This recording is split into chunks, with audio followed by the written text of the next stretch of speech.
Oscar Piastri and Carlos Sainz. Carlos Sainz whinging like a little schoolgirl. Oscar shouldn't have gone up the inside of me at turn one. What a load of crap. Peter.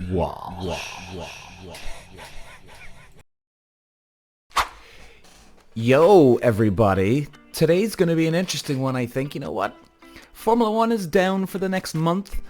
And it feels like there's nothing else to talk about. It's kind of weird because I've talked about it for so long here in the last couple of weeks. Even though there's plenty to talk about. We talk about a lot of dating, relationships, what's going on in the world. It's a weird feeling. Formula 1, it's like the world is over or something. Very strange. Anyway, I hope everybody's doing well. And you know what?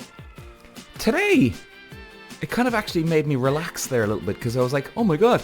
For a brief second, I was like, what do I do? What do I do? There's nothing else to talk about. That's not true, of course, guys. But I tell you, like, what's going on here? It's weird the way things can actually, like, it's almost like grief in a way that you don't feel it anymore. Very bizarre. Very bizarre. But you know what? There is plenty to talk about today, guys. We're gonna shoot the shit here, actually. I quite like these ones where you feel like just talk free. I like this one. By the way, guys, sorry, if you're watching me on YouTube here, I'm kind of up and down here on my keyboard. I'm bringing up something here which I want to bring up today. There's quite a bit to talk about here today. Firstly, second, UFOs. Have you heard about the Senate hearing last week? Oh my god. We don't need to know, actually, guys. We don't need to know the actual result here if there is such thing as UFOs. I think there'd be a worldwide meltdown. Even though I'm obsessed with the whole thing, I don't think it's a good idea we find out. Oppenheimer, unbelievable dating movie, and I'm going to tell you why in a minute. And we're going to talk about remote working. Jesus. I was even looking on articles online there last week about remote working, seeing what psychologists are talking about. Is it a good thing? Is it a bad thing? And there's some pros and cons, and I even did a podcast a few episodes ago, or whenever it was, about the advantages and disadvantages. And yet I'm getting shit on social media. People are like, yeah, well, speak for yourself. Obviously your dating life's not going very well. Guys, I'm trying to help, okay? Because I know there's a lot of people struggling out there right now. And you know what? I reckon actually the people that are bitching and moaning actually know I'm right. But anyway, we'll come back to that. So guys, a lot to talk about. It's August. Anyone on holidays this year? It seems like social media and everything in general online is a little bit quieter this month, which is always a good thing. It was like that last year too, so it does look like August is a bit of a quieter month, which, you know what, I think it's a good thing, guys. Honestly, I really do. I think people need to just relax, take the fucking month off, or just, even if you're going on a 1 or 2 week holiday, go on the 1 or 2 week holiday, but take it easy for the rest of the month. We still got the fourth quarter here coming up. In the next September, October, November, December. It's going to be madhouse at that stage. So I hope you're all on a good holiday. But alright. Okay. We're going to talk about Carlos Sainz, and we're going to talk about fucking Carlos Sainz and Oscar Piastri. Jesus Christ. What? Carlos Sainz. What a little bitch. What a little bitch. Okay, guys. So I'm going to share my screen with you here, right? And we're going to take a look at this now. Okay? And I'm going to show you exactly what I mean about the racing line, and Piastri is dead right to go up the inside. Now, let's see, do I have it all up here? I do. Okay, so guys, here we are. We have Piastri in the inside line. Now, he's in 5th. Carlos Sainz is in 4th. Now, he's on the outside. Now, technically, Carlos Sainz is ahead because he's in 4th. Piastri's 5th. He's a bit far back. However, let's go at the start here, right? Now, Carlos Sainz is still ahead. Piastri's behind. Okay? Here we go. Now, can we see here now? Piastri's made a little bit of ground. He's in the inside of Carlos. Now, at this stage, Piastri, you could say he doesn't have the racing line because he's behind. But watch. Right, all under control. Now here we go. Now, at this stage, Carlos is ahead, right? Yes, he is. At the same time, Carlos has just lunged over into the inside in Piastri's, almost into Piastri's line, okay, in straight line ahead. Now, Carlos isn't actually at fault here. He's just going to see what happens. And believe me, guys, I've been in this scenario hundreds of times where things just go mad at the start, right? You've no idea where your opponent's going to go, so you've got to improvise at the last second. And that's exactly what Carlos Sainz is doing. He's not wrong. And Piastri is not wrong, because Piastri right now sees the inside line. Okay? Now, here we go. Nice and early. Now, at this stage, Suddenly, here we go. Now, Carlos has come right in. Let's just go back a small little bit again. Now, you can see the gap is narrowing. But in fact, let me just go back again, because it's kind of hard. Now, Carlos Sainz would know, if he's any fucking decent of a racing driver, he'd know that there's going to probably be someone up my inside here. Okay? Every racing driver worth his salt knows this. He's got to have awareness around him all around. So, let's keep moving again. right, all under control. Now, Carlos has moved out a little bit. He's locking up. Now, at the same time, he's jumping in, and I can guarantee you, ladies and gentlemen, at this stage, Carlos Sainz is thinking, oh shit, maybe there's someone up my inside. Now, he's hoping the guy up his inside is going to back off and let him have the gap, okay? Nice and early. Now, Suddenly, at this stage, Carlos is, look at him. He's right up on top of his fucking wheel, okay? He's really come into Oscar Piastri now. And I know this. Oscar Piastri, this is not his racing line going into turn 1. He doesn't want to be in this close. So he's had to almost force his way over. Let me just go back a small bit here again. I know it's very hard to kind of pick this up, guys, right? nice Let's have a and look. early. Now, look at Piastri's wheel. Suddenly, his space. Now look, see the way see the way he went from gradually turning in to like, oh shit. So Piastri's had to put on more lock going into the right-hander, turning in right. Because Carlos has come from nowhere, okay? Now, you still wouldn't blame Carlos Sainz at this stage, right? And I'm not even going at him. I'm not. This is just a fucking racing incident, because Piastri, out of nowhere, has Carlos Sainz on top of him. I mean, look, guys, at the camera here. That's insanity, okay? Carlos Sainz is trying to blame Oscar Piastri. He shouldn't have gone up the inside of turn 1. That is the most ridiculous fucking bullshit excuse to blame another driver. And to be fair, I actually thought Carlos Sainz was better than this. I honestly, really, truly did. I thought he was better than that. Why he would actually go blame him for that. That is ridiculous. I think what it is, he's the new guy in town, Piastri. Probably a threat. That's the way Carlos Sainz is looking at him. And he's like, no, I'm showing these junior players what it's all about. And to Piastri's defense, even if he tries to back out here, he's gonna have to lock on the brakes, and he knows from behind there's gonna be people up his ass, and if he locks on the brakes, people are gonna go up his backside, hit him, and then there's gonna be a huge collision. So Oscar Piastri is actually being self-aware here, because he knows, okay, don't lock on the brakes, whereas Carlos Sainz is doing a fucking lunge up the inside. Now, let's keep going. Space. Disappear. And then he's fucked. And believe me, ladies and gentlemen, Oscar Piastri is not trying to drive up the inside and hit the fucking barrier here on the inside of the corner. Okay? Carlos Sainz just made a mistake at the end of it. Now, at the start, right up to before they got to this part, I still wouldn't be blaming Carlos Sainz. Now, at this stage, he should have felt Oscar Piastri in his inside, because it looks like they touched, and he should have went, oh fuck, and moved over to the left. Now, to be fair, maybe on the left-hand side he squeezed in, and he can't go anywhere either. Right, so let's keep going. I don't know what he was doing. And the way I see that was a simple racing incident. For Carlos Sainz to go blaming Oscar Piastri, and believe me guys, I've been racing since I was 10 years of age, right? Whether I'm any good, whether I was any bad, it doesn't matter. It's irrelevant, because I had enough experience to know what the racecraft is. Okay? Now, most of the time, when you try and drive in these cars, you're down low. right? And I know this from Formula Ford and Formula 3, Formula 2000, all the other cars. You're down low. Same time you got some mirrors.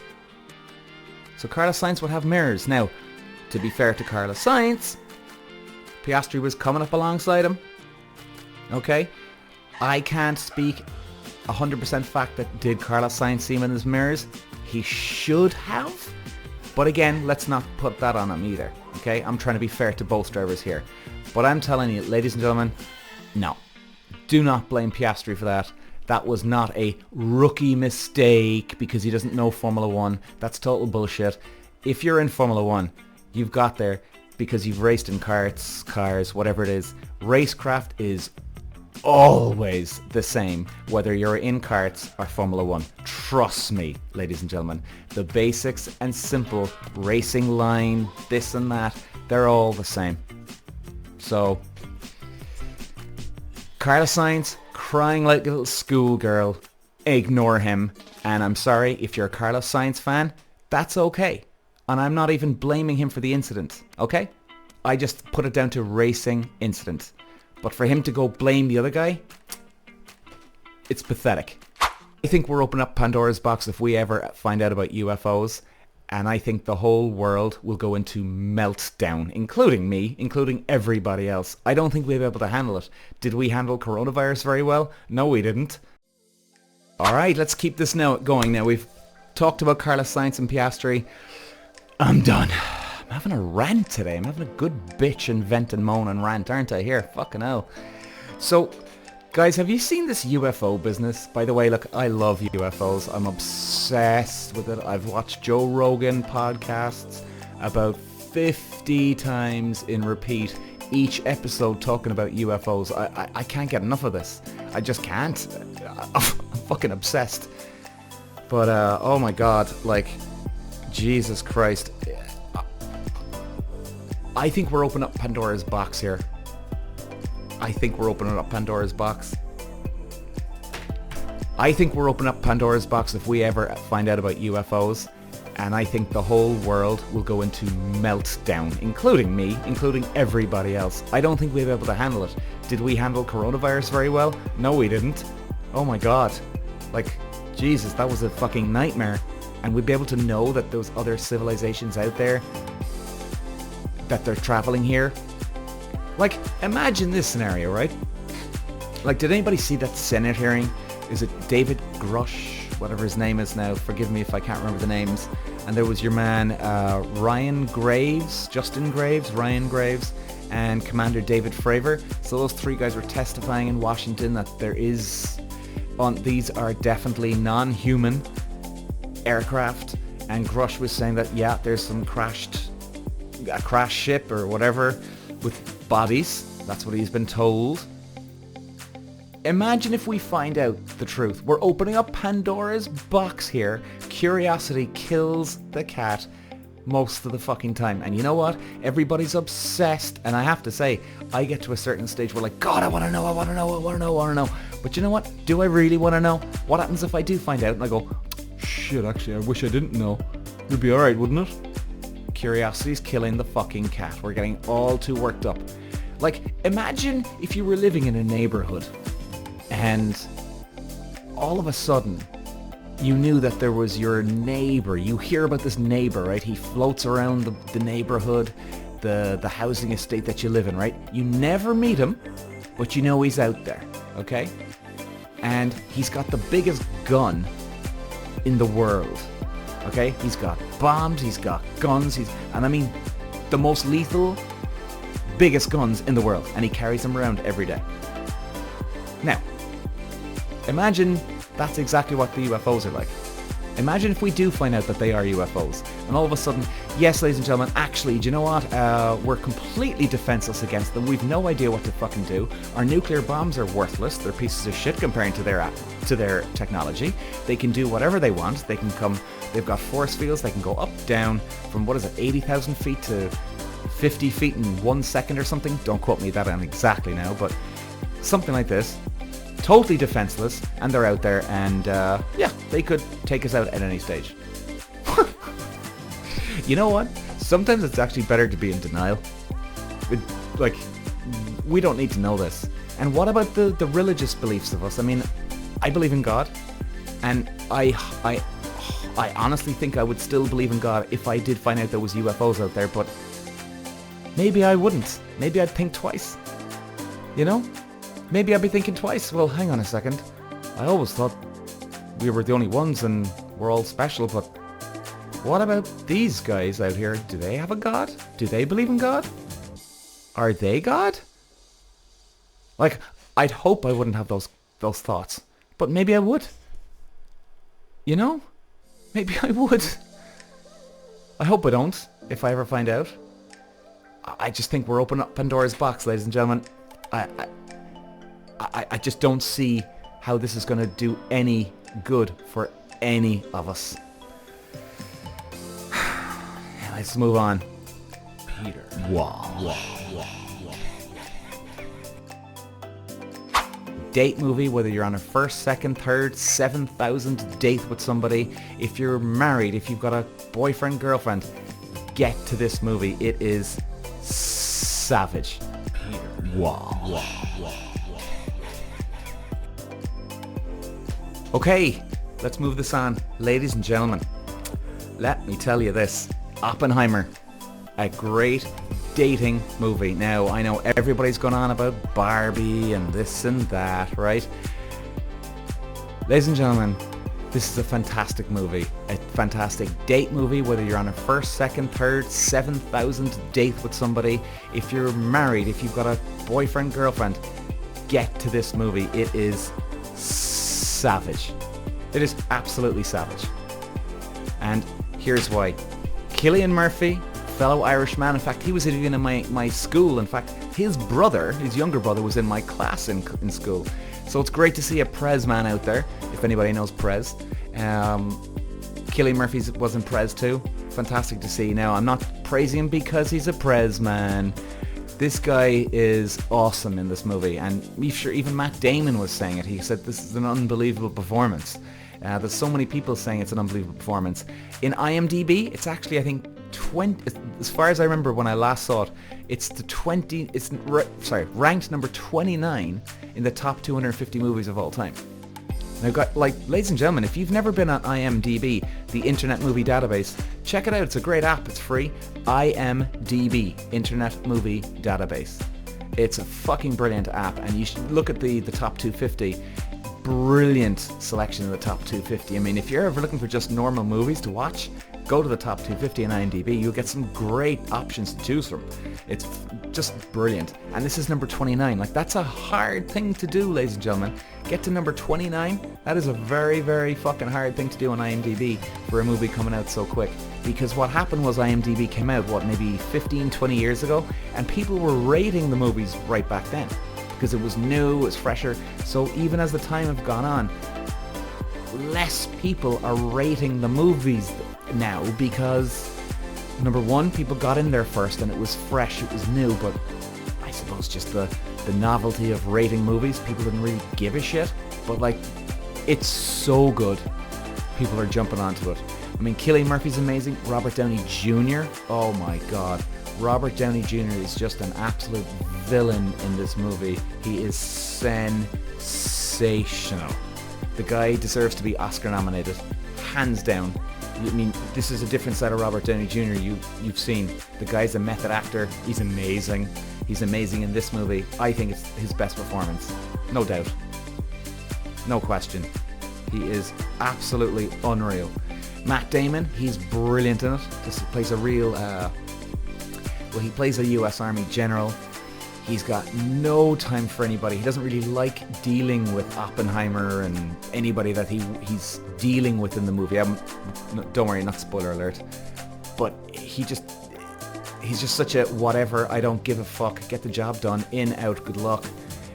He doesn't want to spend one more second with anybody that he doesn't have to. Like, soon as somebody gets a job done in the movie, right, he's gone, good luck. And he's done, and you know, it's all about keeping a secret, compartmentalized. I can't even say the word.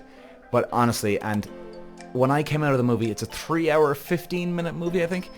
But when I came out, ladies and gentlemen, it was amazing to see the reaction. I mean, there was a lot of women in there. I'll be going to see it again very soon in the movies. Incredible. I saw it on IMAX. And I was waiting for my friends coming out of the movie. I was one of the first out in our group. And I just saw women coming out going, wow, that was fucking amazing, wasn't it? I mean, it's absolutely worth it as a date movie, ladies and gentlemen. You gotta go. You gotta go. So yeah, that's Oppenheimer. So let's move this on. Peter. Good for a lot of people. I really don't think it is. I think there's some advantages. Of course it is. But just for the sheer part of your social life, people get just a bit too lazy going out. People are a bit more cautious about dating. Peter. Okay, remote working. Is it any good for anybody? Personally, I think it's a disaster for relationships, and let me tell you why. Guys, like, here's the problem here. I've been doing some research. The last few weeks on remote working and what's going on with the dating world. Are people just lazy? Now, does the laziness come from remote working and you're just sitting around at home in your pajamas? You've got your slippers on, you've got a cup of tea whenever you want. I even know this girl who was talking about remote working only recently. And I know her quite well, and we were talking about it, and I actually turned to her and I said, you know, you're a social butterfly. And I won't mention her name. I said, you know, you're a social butterfly. Like, did you like remote working or did you miss being around action? She goes, you know what, Peter? When I was in it, I loved it. I absolutely loved it. I thought, this is incredible. This is great. But then she came back to the office a year later and she went, actually, the moment I got back to the office, I realized, oh my God, that was horrendous. So it was almost like she forgot what she was missing. It was like she didn't know any better because she got so used to remote working. Personally, guys, I don't think it's I just don't think it's any good for us. I don't think there's much good. I mean, you gotta push yourself. And it's funny because I was on social media there a while ago and I've been doing some research here, you know? And by the way, guys, look, you know, if you watch me before and you know me, I'll always admit it. Maybe I'm wrong. But I'm trying to figure out what the fuck is going on here in the dating world because none of this makes sense. None of this makes sense. Not at all. Remote working, I think, is a disaster for the dating world. And I got slated there on social media a while ago. I mean, some people were going on about, well, yeah, you know, oh, look at you now, yeah, look at you, yeah, sure. Just because your dating life is crap, don't blame it on remote working. I'm like, well, I'm not blaming it on remote working. Maybe it is sounding like I'm doing that. But I do think it does destroy dating. But I'm not blaming remote working. I'm blaming us. I'm not blaming the remote working.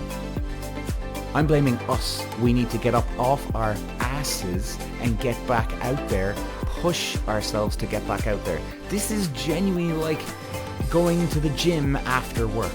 We need to get back out there again, you know? And it'll take a while, but I think once we get the hang of it again, we're back into normality. The sooner you do it, the sooner you're fucking out the door. And I think the people that are complaining at the moment about me and giving me some shit, like, I think they're the ones that actually are struggling at home. Or they're too lazy. Like, if you weren't happy with remote working, wouldn't you be saying to yourself, jeez, maybe this remote working's fucking me up dating? Or if you gave a shit about dating and you really wanted to go dating, and if you couldn't get dates, which most people can't right now, wouldn't you be saying, well, fuck, man, maybe I should be open that this remote working's fucking me up. Maybe I should get out more. Because you'd be looking for excuses to get out the door. And I'm not having a go at anyone. I'm not. Because believe me, I can have my lazy moments since coronavirus too, where I'm just sitting at home and I'm like, all right, Peter, push yourself, for fuck's sake, come on. So believe me, I'm in the same spot. I just push myself when I need to. When the lads are around for a cup of coffee, a cup of tea, a couple of beers, I'm out the fucking door. I'm going. because tomorrow night I can always sit at home anyway. That's the only thing I'm doing. I'm pushing myself. And I've been trying to get some dates. Yeah. It's been very unsuccessful. And of course I thought about, well, geez, you know, that's a good starting point. And maybe those girls are onto something, you know? Maybe I'm doing something wrong, but I don't think I'm doing anything wrong. Because all my text messages back and forth between girls are absolutely fucking perfect. There's a bit of banter, there's fun, right? And they just disappear. And I'm hearing these dating stories all the time. So, you know, if there's a will, there's a way. And if you really want to go dating again and you're fed up of like, oh, I really want to meet somebody, get back out there again. Don't you think you'd be looking under every stone possible? Anyway, so guys, must have ranted for about 25 minutes here today about everything. I'm very hyper today, very hyper, all full of negative energy. Whoa, good lord. Anyway guys, do you know what, before I just start depressing even more, I think I'll leave you go. Guys, thanks for watching or listening, and I'll see you again. Peter. Walsh.